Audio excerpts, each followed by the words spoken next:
Bismillahirrahmanirrahim. Assalamualaikum warahmatullahi wabarakatuh. Salam sejahtera bagi kita semua.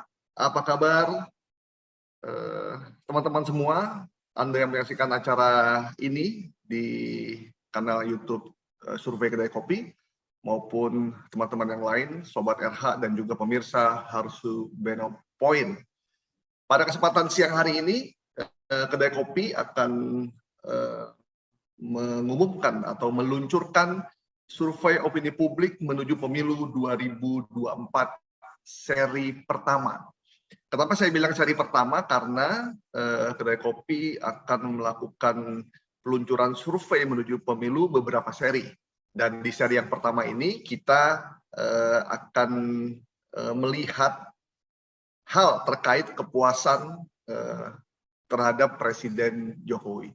Seri yang keduanya apa, seri yang ketiganya apa, itu nanti. Tapi yang kali ini kita akan membahas tentang kepuasan pada kinerja Presiden Jokowi. Dan tema kita adalah kepuasan pada Jokowi tinggi. Tapi, nah ini yang menarik nih. Kalau ada sinetron di RCTI judulnya Cinta Tanpa Karena. Kalau ini puas, tapi ada tapinya gitu. Nah ini kita akan bahas secara mendalam hasil survei bersama dengan communication spesialis Kedai Kopi, Rosnindar Priyo Eko Raharjo, atau teman-teman biasa menyapa beliau dengan Cak Rosi. Selamat siang Cak Rosi. Selamat siang Gaib. Kita manggilnya ini biasanya. Sehat Cak? Siang, apa kabar? Sehat ya? Alhamdulillah, baik. Nah ini siang ini kita akan mendengarkan dan menyaksikan secara langsung hasil survei dari Kedai Kopi. Bisa diceritakan sedikit Cak sebelum nanti detailnya? Baik, jadi begini. Saya manggilnya apa ini? Kita biasa manggil soalnya kalau di boleh. Ketua Gaib aja, ketua biar dia.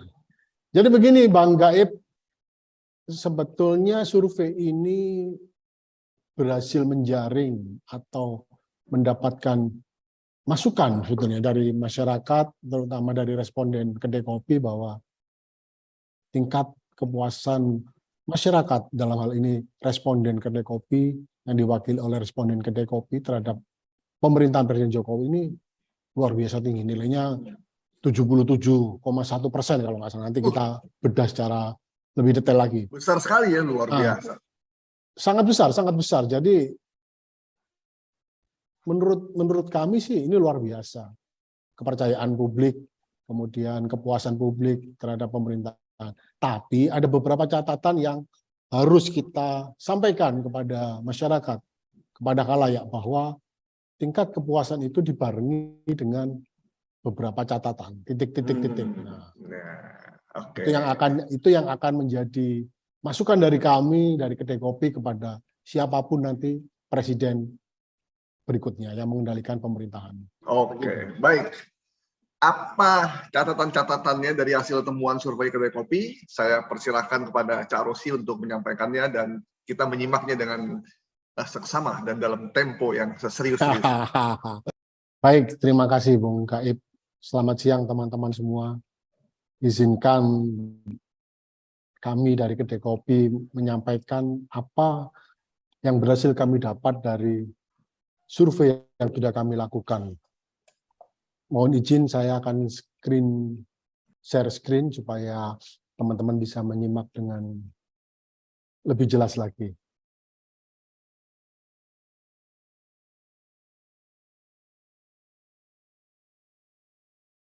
Baik teman-teman semua, kegiatan yang dilakukan oleh Kedai Kopi kali ini mengambil judul Survei Opini Publik menuju Pemilu 2024. Nah, jangan lupa bahwa ini adalah survei seri pertama. Nantinya akan ada seri-seri berikutnya yang membahas lebih detail apa saja yang perlu diketahui masyarakat dan apa saja yang terjadi pada lingkungan sekitar kita. Baik teman-teman semuanya, kalau tadi nama kegiatan sudah sedikit kami ulas, perlu diketahui bahwa wilayah survei kami ini dilakukan di 38 provinsi atau secara nasional. Jadi semua provinsi sudah kami ambil sampelnya, kami ambil datanya untuk kita rangkum menjadi temuan ini. Survei ini dilakukan pada tanggal 29 Mei hingga 7 Juni lalu atau 1 bulan yang lalu dengan metode face-to-face interview atau home visit. Jadi surveyor kami mendatangi rumah per rumah dari koresponden sehingga ditemukan data-data yang akan kami sampaikan selanjutnya ini. Total ada 1.200 responden dengan error sampling sekitar kurang lebih 2,83% pada interval kepercayaan 95%. Jadi jumlah responden yang kami ambil sebanyak 1.200 orang dengan tingkat error 2,83% di interval kepercayaan sebanyak 95%. Populasi yang kami ambil adalah pemilih yang nantinya bisa menggunakan hak suaranya di tahun 2024 dalam rentang usia 17 sampai 65 tahun. Jadi ini ada pembatasan sehingga responden yang berusia 65 tahun ke atas kami kesampingkan dulu. Tidak kami ambil datanya. Adapun jumlah responden kami sesuaikan dengan data pemilih yang ada pada BPS pada tahun 2020 nanti, yakni 17 sampai 65 tadi jumlahnya bervariasi di tiap-tiap daerah tergantung jumlah penduduknya. Tertinggi yang kami ambil ada di Jawa Barat sebanyak 190 sampel atau 190 responden, kemudian di Jawa Timur 170 responden. Sementara di beberapa provinsi lain yang jumlah penduduknya kecil kami ambil 10, minimal 10. Ada di Kepulauan Riau, Bangka Belitung, Kalimantan Utara, Sulawesi Tengah, Tenggara, dan sebagainya. Adapun jenis kelamin yang kami ambil ini berimbang. 50,5% adalah responden dengan gender laki-laki, sementara sisanya 49,5% gender perempuan. Jadi kami berusaha untuk mengambil titik keseimbangan sehingga keterwakilan perempuan dan laki-laki ini sama. Yang menarik adalah responden yang kami ambil secara acak ini 34,2% adalah Gen Y atau yang berusia di antara 26 hingga 41 tahun.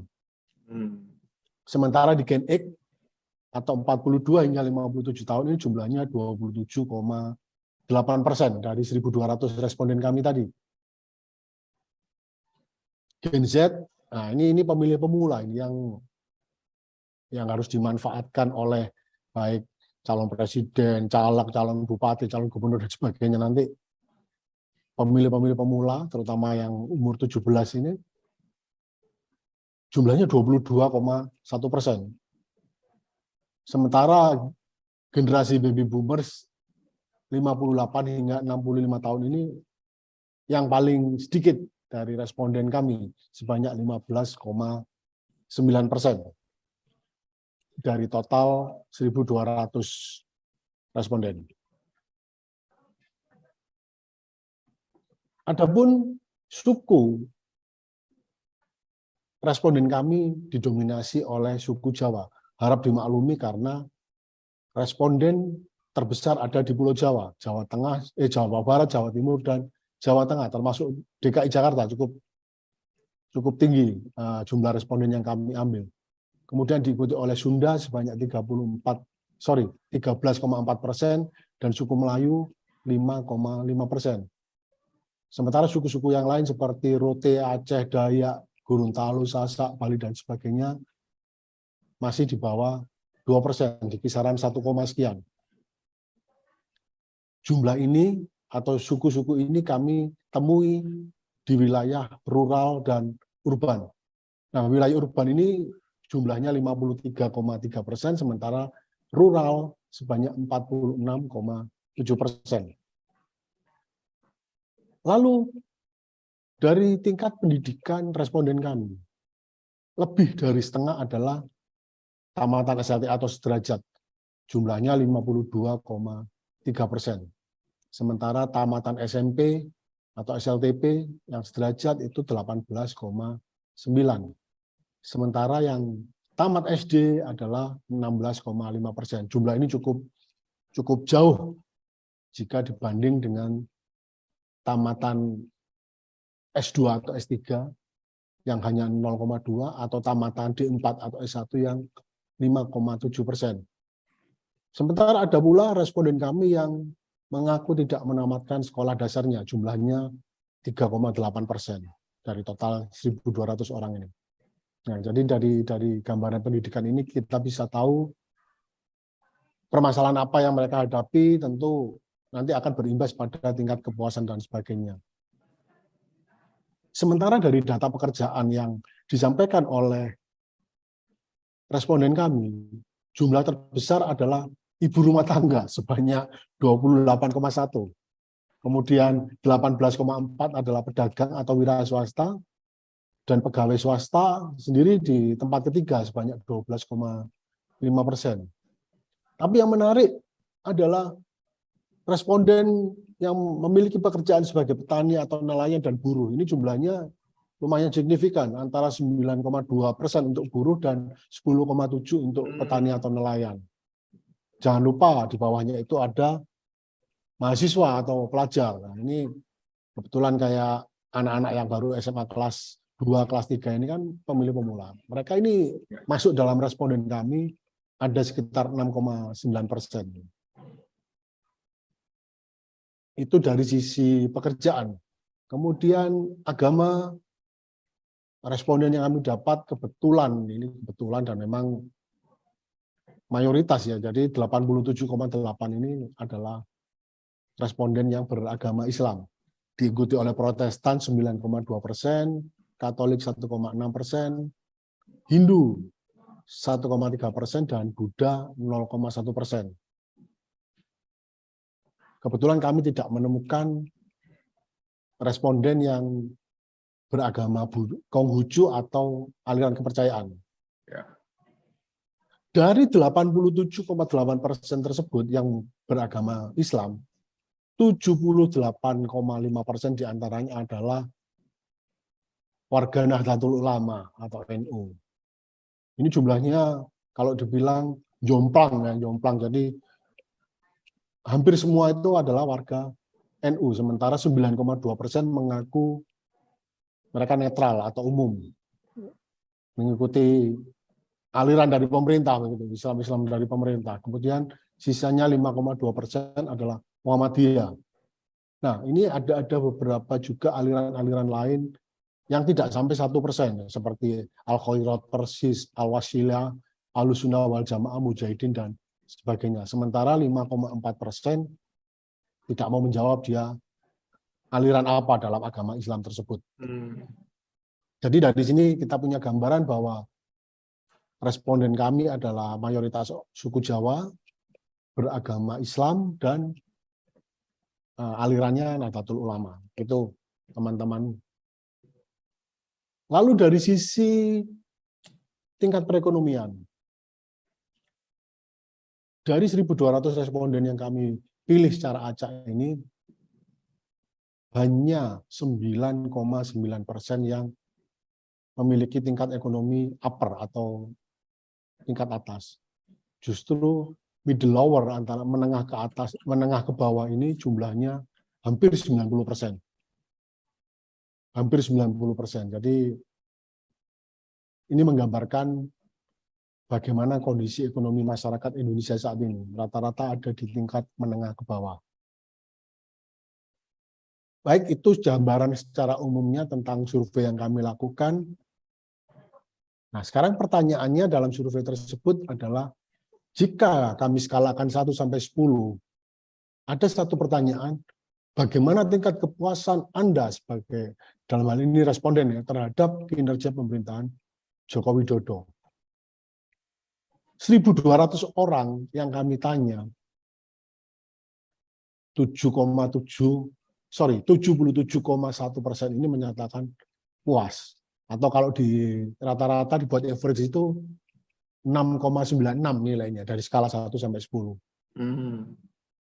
77,1. Beberapa survei sebelumnya nilainya masih di kisaran 75, artinya ada peningkatan. Sementara sisanya mengaku tidak puas, sekitar 22,9%. Nah, ini kita akan tahu apa yang membuat masyarakat itu puas dengan pemerintahan Presiden Joko Widodo. Ternyata 3 hal tertinggi adalah hal-hal yang terkait dengan perekonomian, terutama di 2 tertinggi, yakni infrastruktur yang bagus, 34,0%, dan soal bansos 30,0%. Sementara 10,3%-nya adalah suka atau puas dengan kinerja Presiden Jokowi ini, pemerintahan Jokowi karena merakyat, sering belusukan dan sebagainya. Data ini sebetulnya cukup menggelitik, artinya ketika pemerintah memutuskan untuk memperbaiki infrastruktur, itu mendapat tanggapan positif dari masyarakat, dalam hal ini responden. Kemudian bansos ini. Kemudian kita beralih kepada sisi yang tidak puas, mengaku tidak puas. Ternyata 35,2% ini mengaku tidak puas dengan pemerintahan Presiden Joko Widodo karena harga-harga yang kacau, naiknya nggak bisa dikontrol, kemudian gila-gilaan naiknya. Kita tahu beberapa komoditas seperti sembako itu naik ya, kita naik beberapa. Dan memang kita memaklumi ketika ketidakpuasan masyarakat terjadi karena hal ini. Kemudian yang kedua adalah bantuan yang ternyata tadi menjadi pemicu atau indikator kesukaan atau kepuasan masyarakat terhadap Presiden Jokowi ini, ternyata di sisi lain juga menjadi ketidakpuasan, yaitu alasan tidak tepat sasaran. Salah satu responden yang kami wawancara itu mengatakan bahwa tetangga mereka, tetangga dia, itu secara ekonomi punya mobil, punya kendaraan, punya rumah dengan lantai bagus, itu mendapat bantuan. Sementara dia yang rumahnya beralaskan tanah, berlantaikan tanah, itu tidak punya kendaraan pribadi, itu justru malah tidak dapat. Sehingga dia beralasan bahwa distribusi ini nggak tepat karena adanya hal-hal tertentu ya yang nanti mungkin kita bahas di lain waktu, bahwa kenapa alasan distribusi itu tidak tepat sasaran. Alasan yang ketiga orang tidak puas dengan kinerja Presiden Jokowi adalah lapangan kerja yang tidak merata. Jadi artinya jumlah pengangguran di sana sini ternyata masih lumayan tinggi ternyata. Artinya lapangan pekerjaan yang disediakan oleh pemerintah itu hanya terfokus di beberapa daerah saja, tidak merata. Itu 3 alasan tertinggi, baik alasan yang puas maupun yang tidak puas. Ini yang menjadi highlight kami dari Kedai Kopi, bahwa ada bantuan sosial, tapi ternyata tidak tepat sasaran. Itu catatan dari kami. Kemudian ketika kami memberikan pertanyaan kepada responden, sejauh mana ketercapaian hal-hal berikut ini dalam pemerintahan Presiden Jokowi, kita bedah per aspek. Dari skala 1 sampai 10, yang artinya 1 sangat tidak tercapai dan 10 sangat tercapai, masyarakat menilai bahwa akses layanan kesehatan dan pendidikan yang dilakukan oleh pemerintahan Jokowi ini cukup bagus. Nilainya sampai 70 lebih. Untuk kesehatan itu 72,6%, atau kalau di rata-rata itu dari angka 1 sampai 10 tadi 6,43. Kemudian pendidikan 70,3% atau 6,27 kalau di rata-rata. Satu lagi adalah masyarakat atau koresponden ini menilai bahwa ketika mereka bekerja, mereka mendapat upah yang layak. Artinya mereka bisa menerima. Itu jumlahnya lebih dari setengah juga, sekitar 51,4%. Atau kalau di rata-rata 5,58%. Tapi ini yang perlu diingat bahwa ada hal-hal yang menurut responden ini tidak tercapai dan nilainya juga tinggi. Tertinggi pertama adalah masih adanya praktik korupsi dan nepotisme di dalam pengerjaan proyek pemerintah. Jumlah respondennya mencapai 62,1% yang menilai bahwa pemerintah ini nggak bersih, masih banyak nepotisme dalam hal pengerjaan proyek tentunya. Kemudian ketidakpuasan tertinggi kedua adalah terkait pemberantasan korupsi, jumlahnya 55,9%. Nah, ini responden ini menilai bahwa pemerintahan Jokowi kurang sukses ya di bidang pemberantasan korupsi ini. Tertinggi ketiga adalah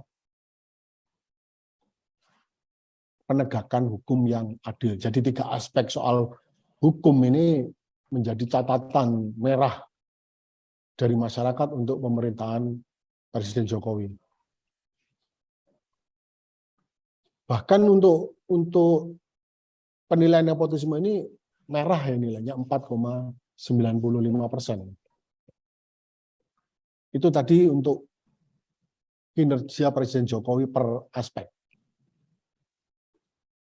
Kami juga menanyakan kepada responden kami, apakah ingin perubahan atau melanjutkan kebijakan Presiden Joko Widodo. Nah, ini unik.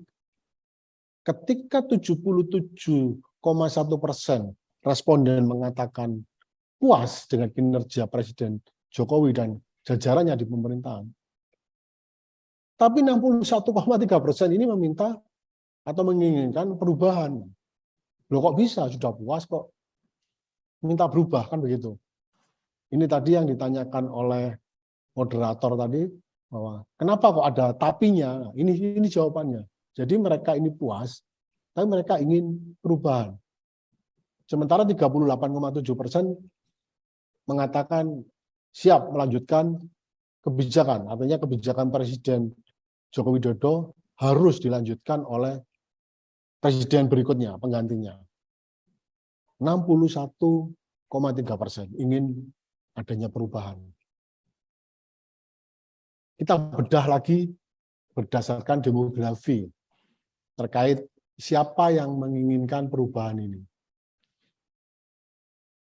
Kalau dari tingkat ekonomi, jelas bahwa middle lower, menengah ke bawah, terutama di tingkat di tingkat bawah, mereka menginginkan sekali adanya perubahan. Dari sisi wilayah, baik orang rural maupun orang urban itu menginginkan perubahan, jumlahnya lebih dari 60%. Kita beralih ke kategori usia. Ternyata Gen Y yang merupakan responden terbanyak kami, itu yang tertinggi menginginkan adanya perubahan, jumlahnya 62,4.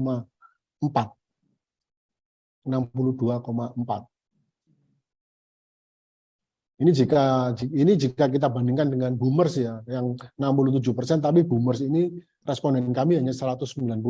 Jadi tertinggi tetap adalah secara jumlah adalah di Gen Y yang menginginkan perubahan ini.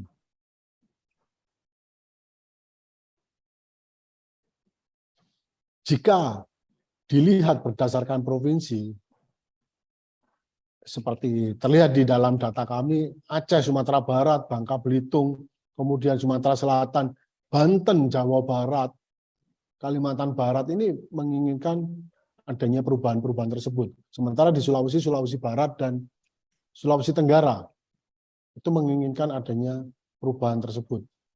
Sementara untuk daerah lain seperti Jawa Timur, Jawa Tengah, dan Jogja ini relatif berimbang ya antara menginginkan perubahan dan tidak, walaupun secara jumlah lebih dari setengah. Ini gambaran-gambarannya, jadi kita bisa tahu responden dari daerah mana yang menginginkan perubahan tersebut. Apa yang ingin atau perubahan apa yang diinginkan oleh responden? Ketika kami memberikan pertanyaan secara terbuka atau multiple answer, mereka itu atau responden kedai kopi itu menginginkan adanya ekonomi yang merata, jumlahnya 40,7%. Mereka menginginkan perubahan itu. Kemudian aspek adanya lapangan pekerjaan, ketersediaan, jumlahnya 28,0%. Kemudian adanya permintaan atau keinginan bahan-bahan pokok yang terjangkau, jumlahnya 23,2%.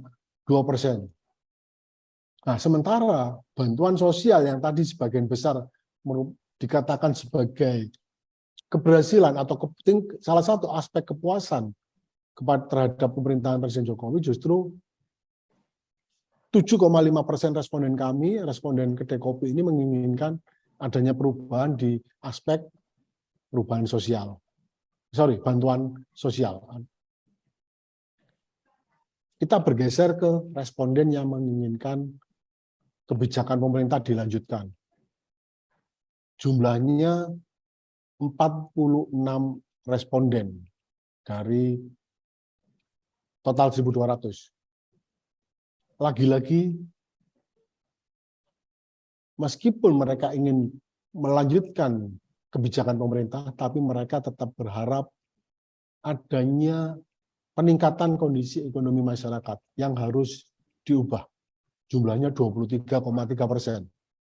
Kemudian ada lagi responden yang menginginkan perubahan terkait perubahan infrastruktur sebanyak 20,9%. Kemudian 15,4% mereka mengeluhkan atau menginginkan adanya perubahan terkait lapangan pekerjaan. Ini tidak detail, memang tidak spesifik juga seperti apa yang mereka inginkan, tapi mereka mengatakan terkait lapangan pekerjaan ini harus ada perubahan, meskipun mereka ingin melanjutkan kebijakan pemerintahan Presiden Jokowi.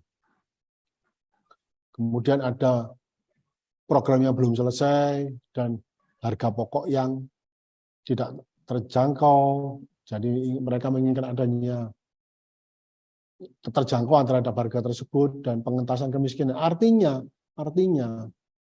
dari 1 hingga 7 itu terkait tentang masalah ekonomi yang ingin diubah.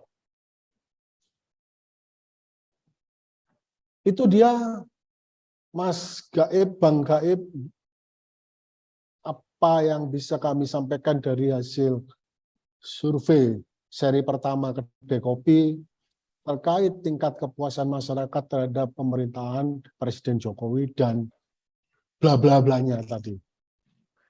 Sekian, terima kasih. Oke, baik. Terima kasih Cak Rosi, communication spesialis dari kedai kopi, sudah menyampaikan hasil survei opini publik menuju pemilu 2024 seri 1 terkait kepuasan pada Presiden Jokowi. Sebelum saya lempar pertanyaan ke teman-teman media, untuk teman-teman yang sudah hadir di Zoom maupun lewat kanal YouTube Kedai Kopi, dan juga teman-teman Sobat RH maupun pemirsa Hersu Beno Point, saya ingin tanya dulu, ada yang menarik tadi, Cak Rosi. Kepuasan tinggi, bahkan tuh mungkin paling tinggi ya, 77% ya, dengan pencapaian yang luar biasa. Sebenarnya cuma minta perubahan. Sebenarnya ini fenomena apa ya? Biasanya kan orang kalau puas tuh, ya kalau kamu puas ya kita lanjutkan gitu kan biasanya kan. Tapi ini puas, tapi ya pengen dong perubahan tuh Apa yang terjadi sebenarnya?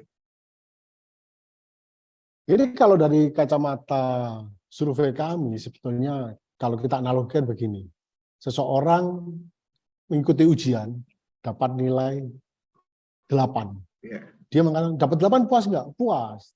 Tapi saya kan pengen dapat nilai 9 atau 10. Nah, analoginya seperti itu. Jadi bisa jadi masyarakat ini atau yang diwakili oleh responden kedai kopi ini mengatakan mereka puas dengan kinerja pemerintah. Tapi ada beberapa hal yang perlu diperbaiki. Tadi salah satu contohnya adalah pemberian bantuan sosial atau bansos itu yang nggak tepat sasaran. Nah, ini yang membuat mereka juga ya ini salah, nggak benar, walaupun programnya bagus tapi penerapannya kurang tepat sehingga mereka menginginkan adanya perubahan seperti itu.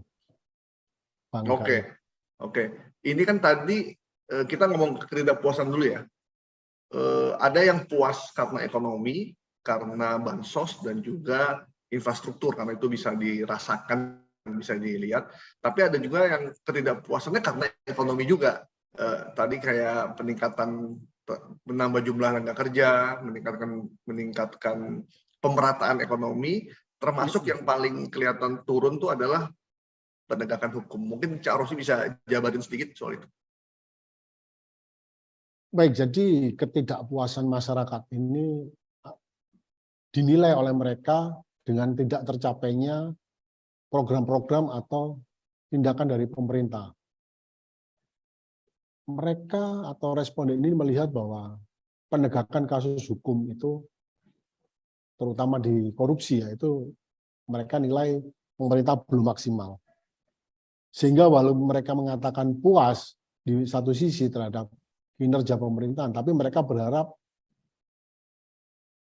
penegakan hukum ini juga harus jalan dong. Jangan hanya ekonominya bagus, tapi soal hukum nggak jalan. Artinya ada ketidakadilan di bidang hukum tersebut kepada sebagian masyarakat. Nah, masyarakat ini yang diwakili oleh responden mengatakan bahwa oke, saya puas dengan kinerja pemerintah, tapi tolong dong, ada yang kurang nih, hukum. Ayo jangan seperti itu lagi, siapapun presidennya nanti diperbaiki. Jangan lagi ada korupsi, jangan lagi ada nepotisme, terutama terkait pekerjaan. Kita tahu ada beberapa hal atau kejadian akhir-akhir ini yang menyangkut hal-hal seperti itu. Jadi saya kira hasil survei kami sudah tepat dan apa yang disampaikan masyarakat itu mewakili seperti itu. Oke, Cak, ini salah satu kepuasannya karena bansos ya, yang memang masif ya di era Pak Jokowi ini. Kalau infrastruktur ya kita udah nggak usah inilah ya, karena jalan tol banyak dan pembangunannya itu memang masif juga. Tapi kan kalau bansos ini kan sebuah program, dia kan tidak akan bertahan lama juga. Cak Rosy melihatnya apa? Kalau kepuasan karena bansos itu kan memang ada uang, terus disampaikan ke publik, meskipun akhirnya publik menyatakan nggak semuanya juga terima, maksud tidak merata juga, karena ada tetangga yang kaya, lantainya keramik, punya mobil, tapi dapat bansos juga. Kalau Cak Rosy melihatnya kayak seperti apa ini? Jadi bansos ini kan ibarat kalau kita beri anak kita kail atau ikan. Nah, bansos ini seperti kita diberi ikan. Tapi untuk saat ini sepertinya masih oke. Masyarakat masih sangat membutuhkan. Terlebih kita baru lepas dari pandemi COVID kemarin yang meluluhlantakkan semua sektor, semua bidang. Nah, apa yang dilakukan pemerintah ini bisa sehingga masyarakat merasa puas. Tapi tidak baik juga kan jika terus-terusan diperlakukan seperti ini masyarakat. Karena pada survei kami yang menyatakan ketidakpuasan terhadap pemerintahan Presiden Jokowi itu menyebut bahwa pemberian bantuan yang berlebihan akan membuat masyarakat menjadi malas. Itu ada, saya sempat singgung tadi bahwa ada jumlah berapa persen masyarakat yang mengatakan seperti itu. Sehingga bansos ini seharusnya memang ya perlu diberikan, asalkan satu tepat sasaran. Kemudian yang kedua, tidak membuat masyarakat menjadi malas atau malah menjadi ketergantungan. Nah, seperti itu. Pemerintah perlu memberikan treatment-treatment terbarunya untuk menyiasati permasalahan bansos ini. Oke, Cak Rosi, ini tadi saya lihat pencapaian kinerja Presiden Jokowi dari beberapa aspek ya. Yang paling tinggi itu adalah akses layanan kesehatan untuk semua. Kalau ini saya memang setuju karena masyarakat sangat terbantu dari cerita teman-teman tetangga gitu. Mereka suka bilang, untung ada BPJS. Kalau nggak ada BPJS, berapa juta gua habis rumah harus ini jual segala macam. Jadi memang aksesnya itu memang tinggi untuk layanan kesehatan ya. Dan itu juga program kan BPJS. Tapi sementara tingkat yang pencapaian yang juga rendah dari aspek yang sangat tingginya itu adalah bersihnya proyek pemerintah dari korupsi dan nepotisme. Ini anomali lagi ya. Gimana Cak melihat ini Cak? Ya, jadi ini sebetulnya dua hal yang berbeda ya, dua hal yang berbeda. Ketidakpuasan masyarakat ini lebih kepada soal hukum, lebih soal hukum. Kita lihat dari data yang ada tadi, penegakan hukum yang tidak adil 54,5%, kemudian pemberantasan korupsi 55,9%, masyarakat yang tidak puas. Dan yang tertinggi adalah bersihnya proyek pemerintah dari korupsi dan nepotisme sebanyak 62,1%. Nah, ini kan kaitannya lebih kepada soal penegakan hukum. Jadi ketidakpuasan masyarakat itu ada di bidang hukum tentunya. Sementara di bidang-bidang sosial seperti kesehatan, pendidikan, upah itu hampir semuanya di sini tercatat 72,6%. Dan 70,3% itu menyatakan puas. Artinya ada dua sisi yang berbeda. Sehingga saran terbaik untuk pemerintahan Pak Jokowi sekarang dan siapapun nanti penggantinya adalah soal penegakan hukum ini yang perlu digenjot habis supaya masyarakat tidak merasa terzolimi lagi atau masyarakat merasa puas dengan kinerja pemerintah. Mungkin kalau penegakan hukumnya baik bisa sampai 90% Cak kepuasannya. Bisa jadi. Artinya, survei yang dilakukan Kedai Kopi ini kan menjadi catatan penting untuk siapapun presiden berikutnya nanti mengganti Pak Jokowi. Kita memberikan masukan. Ini loh yang kurang, ini loh yang sudah jalan, ini loh yang bisa diteruskan, ini yang perlu diperbaiki dan seterusnya. Seharusnya itu sisi positif dari survei yang kami lakukan, yang kami beberkan ini. Oke, Cak, satu lagi Cak. Kita elaborasi dulu terkait dengan keinginan perubahan. Kalau misalkan tadi pendidikan atau kesehatan sudah orang puas, bagus. Itu kan bisa dilanjutkan dengan BPJS. Kemudian yang tertinggi adalah bansos, infrastruktur juga.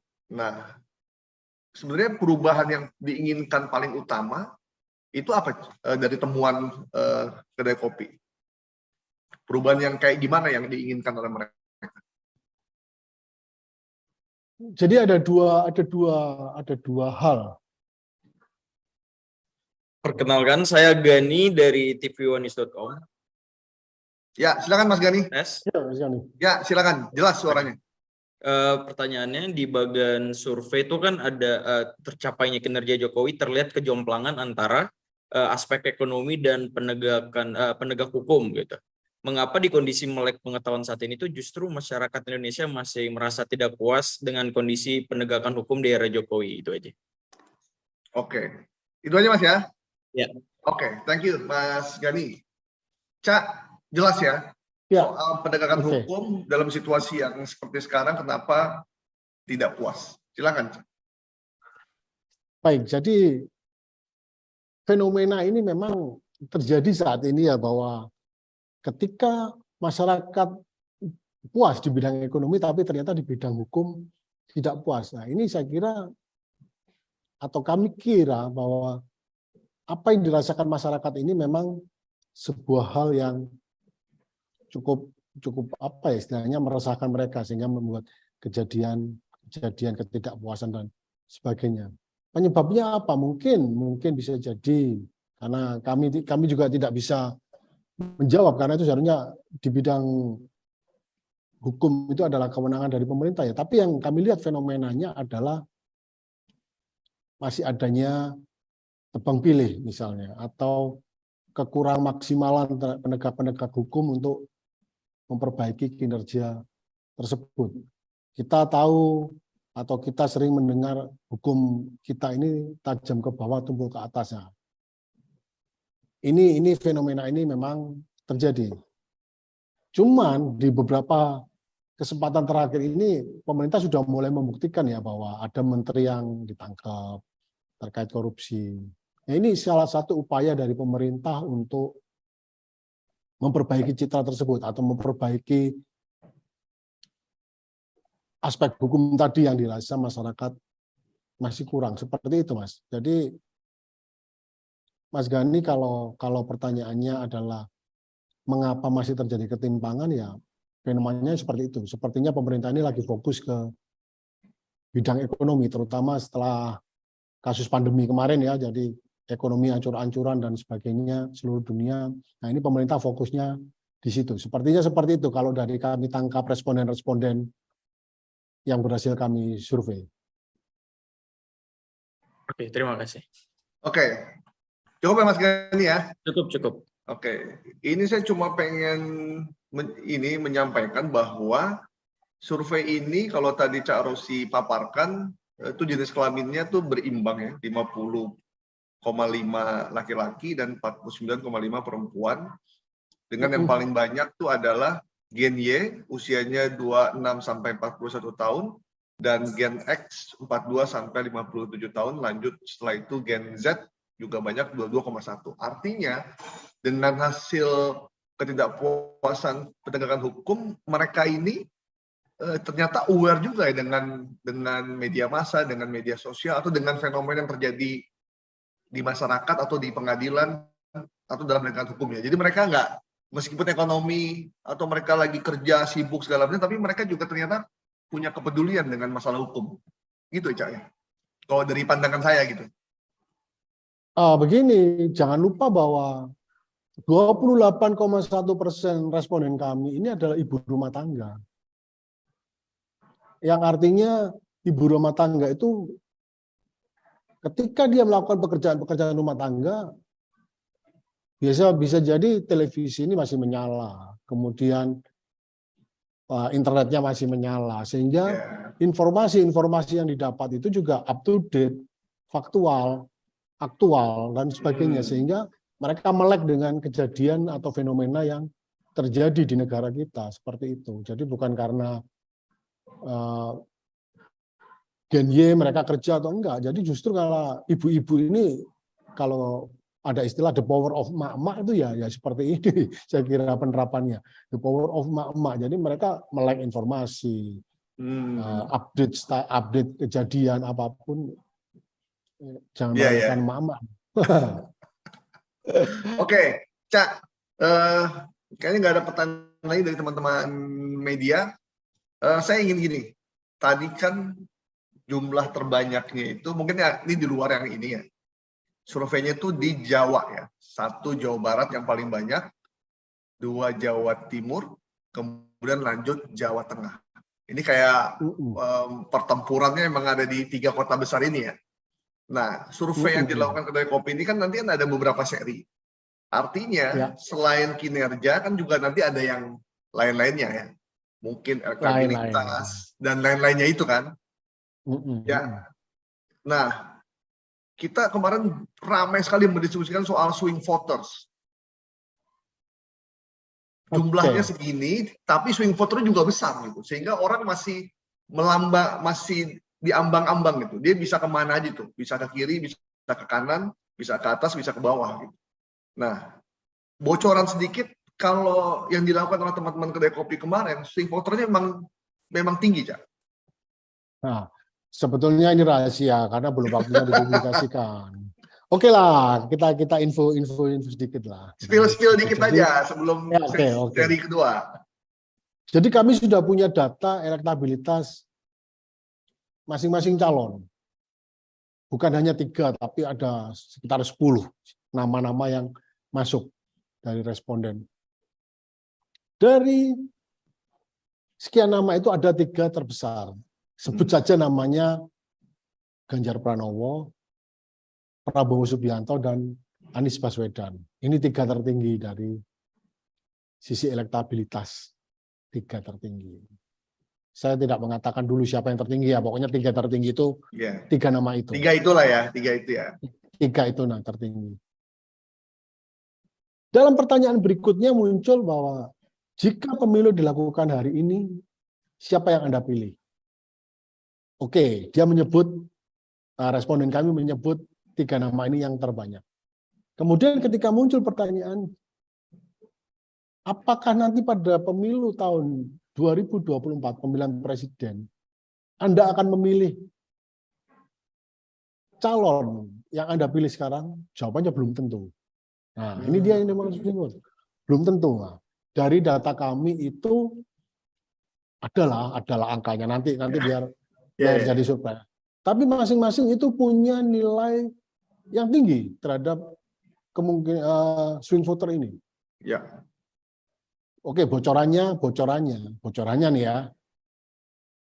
Pemilih Ganjar Pranowo ini masih banyak yang mengatakan saya bisa berubah pilihan. Diikuti oleh Prabowo Subianto dan terakhir oleh Anies Baswedan.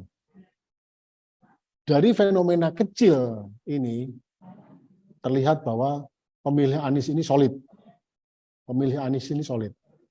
Sementara pemilih Ganjar terutama yang tertinggi ini masih belum bisa menentukan pilihan di 2024 nanti. Apa yang akan menjadi dasar pilihan mereka? Tunggu seri berikutnya. Ya. Jadi PR dari masing-masing sangat banyak. Jadi dalam menuju pemilu 2024 ini sangat menentukan ya. Dari mulai konten, statement yang mau disampaikan, performa dan lain-lain ya Cak ya. Sangat menentukan perubahannya itu dinamis. Artinya begini, ketika elektabilitas si A tinggi misalnya, tapi ketika elektabilitas itu dibarengi dengan swing voter yang tinggi juga, tentu berisiko juga kan, suaranya bisa hilang. Kemudian di sisi lain capres C misalnya, nilainya elektabilitasnya terendah, tapi ternyata dia punya swing voter yang rendah, pemilihnya itu solid. Nah, artinya dia bisa jadi nilainya nggak berkurang, nantinya jumlah pemilihnya nggak berkurang, tapi dia malah dapat limpahan. Artinya hingga saat ini ketiganya ini masih punya peluang yang sama. Bahkan mungkin bukan ketiganya ya, mungkin hampir semua masih punya peluang yang sama. Oke, baik. Cukup Cak, sampai situ aja. Jangan dibuka dulu. Nanti kita akan menyampaikan di seri berikutnya. Di seri kedua berarti ya. Siap. Bersama Cak Rossi dan Kedai Kopi. Jadi teman-teman nantikan saja seri kedua dari hasil survei opini publik menuju pemilu 2024 dari Kedai Kopi. Nanti ada yang sangat menarik terkait dengan elektabilitas capres, posisi, swing voter dan lain-lain. Tapi untuk yang seri pertama ini cukup sampai di sini. Penonton YouTube di Survei Kedai Kopi, Sobat RH maupun pemirsa Harris Subeno Point. Semoga apa yang disampaikan Cak Rossi tadi memberikan gambaran banyak hal tentang kinerja atau kepuasan pada Presiden Jokowi. Cak, sebelum ditutup, mungkin sedikit ada yang benang merah dari apa yang kita sampaikan tadi, dari mulai awal sampai akhir. Benang merah yang pertama adalah kepuasan masyarakat terhadap kinerja pemerintahan Jokowi sangat tinggi. Tapi ada beberapa catatan-catatan yang perlu di-highlight, dijadikan di stabilo bahwa penegakan hukum masih sangat lemah, sehingga membuat masyarakat kurang puas. Kemudian yang kedua, soal ekonomi. Walaupun masyarakat puas, tapi ternyata ada beberapa aspek yang membuat masyarakat menjadi tidak puas, karena ketidaktepatan sasaran dan sebagainya. Kemudian yang ketiga adalah soal swing voter tadi, sedikit bahwa semuanya masih punya peluang yang sama kan begitu, masih punya peluang yang sama. Ini karena Cak Rossi tadi memberikan benang merah, ternyata masih ada satu peserta lagi ini media yang pengen nanya. Satu aja ya, Cak ya. Terakhir ya, Cak. Boleh. Nanti saya ini nih nggak enak nih, kualat nih. Silakan, Mas. Tapi singkat saja ya, karena Cak Rossi ini banyak acara nih. Silakan, Mas. Saya baru dapat PDF-nya. Artinya Ya. saya jelas ketika melihat PDF ini di sini kan menjelaskan adalah puas tapi tidak ingin melanjutkan program Jokowi. Ya. Ya kan? Nah, artinya berarti tidak ingin melanjutkan. Nah, tidak ingin melanjutkan itu kita sekarang udah bicara kalau Jokowi kan sudah selesai nih. Sudah tidak 3 periode. Artinya ada calon presiden yang lain yang memang akan memimpin negeri ini. Nah, berarti yang tidak melanjutkan itu saya ingin dapat jawaban. Saya harus melangkah maju gitu, melangkah maju bahwa kandidat yang dari calon yang ada saat ini yang kira-kira yang tidak akan melanjutkan itu siapa gitu. Saya tidak menemukan di survei ini nih. Artinya ini tidak puas kan ya, tidak puas. Nanti panelnya siapa nih yang akan diinginkan masyarakat? Apakah memang ini akan di skip dulu di survei ini nanti akan di skip dimunculkan di survei berikutnya atau gimana? Saya mau nyari angle buat lihat berita gitu. Inilah menariknya wartawan kita. Ini Raja Angle itu ya, biar sesama wartawan ini. Ini kalau nggak gitu traffic nggak naik ini soalnya. Gitu. Cak, itu Cak. Apakah memang disembunyikan dulu soal dari yang tidak ingin melanjutkan itu, ataukah dari 3 calon ini ada atau memang gimana? Atau memang nggak ada, memang nggak nanya soal itu? Lebih begini, yang tidak mau melanjutkan itu bukan sosok Jokowinya, tapi kebijakan programnya. Artinya ya siapapun yang akan meneruskan nanti, yang menggantikan, baik itu si A, si B, si C, masyarakat berharap bahwa program-program Presiden Jokowi ini nggak bisa dilanjutkan, begitu loh. Dari yang berapa tadi? Yang 38,7% tadi yang tidak menginginkan perubahan. Jadi sebetulnya bukan sosoknya, tapi pada programnya seperti itu. Bukan juga tiga capres itu ya? 3 baca capres itu ya? Bukan. Tapi lebih kepada kebijakannya yang kami dapat survei di seri pertama ini. Tapi kalau soal sosok itu mungkin nanti akan ada di seri-seri berikutnya, karena survei yang kami lakukan pun juga akan lebih mendalam lagi nanti, begitu. Oke. Mungkin nanti di seri berikutnya lebih dalam lagi yang mana kebijakan yang bisa dilanjutkan paling banyak atau yang mana yang tidak mau diterusin gitu ya. Jadi ada begitulah. Selalu ada itu kan. Oke. Baik. Cak Rossi atau lebih lengkapnya Nindar Priyo Eko Raharjo, saya juga baru tahu namanya sepanjang ini. Terima kasih banyak waktunya bersama kami. Semoga bisa bermanfaat. Kalau Anda tidak puas, jangan dari tempat lain, tetap ada di channel Kedai Kopi, karena akan ada kepuasan berikutnya untuk Anda, dan masih ada seri 2, 3, dan selanjutnya mengenai survei opini publik menuju pemilu 2024 dari Lembaga Opini Publik Kedai Kopi. Cak Rossi, terima kasih banyak waktunya. Terima kasih. Dan juga teman-teman yang sudah hadir lewat Zoom maupun di kanal YouTube Survei Kedai Kopi, Sobat RH, dan juga pemirsa Hersubuna Point, dan juga teman-teman Kedai Kopi. Saya Gaib Sigit, sampai jumpa di seri kedua survei opini publik menuju pemilu 2024 dari Lembaga Survei Kedai Kopi. Sampai jumpa. Wassalamualaikum warahmatullahi wabarakatuh. Terima kasih, Cak, teman-teman semua. Terima kasih, sampai ketemu lagi teman-teman semuanya.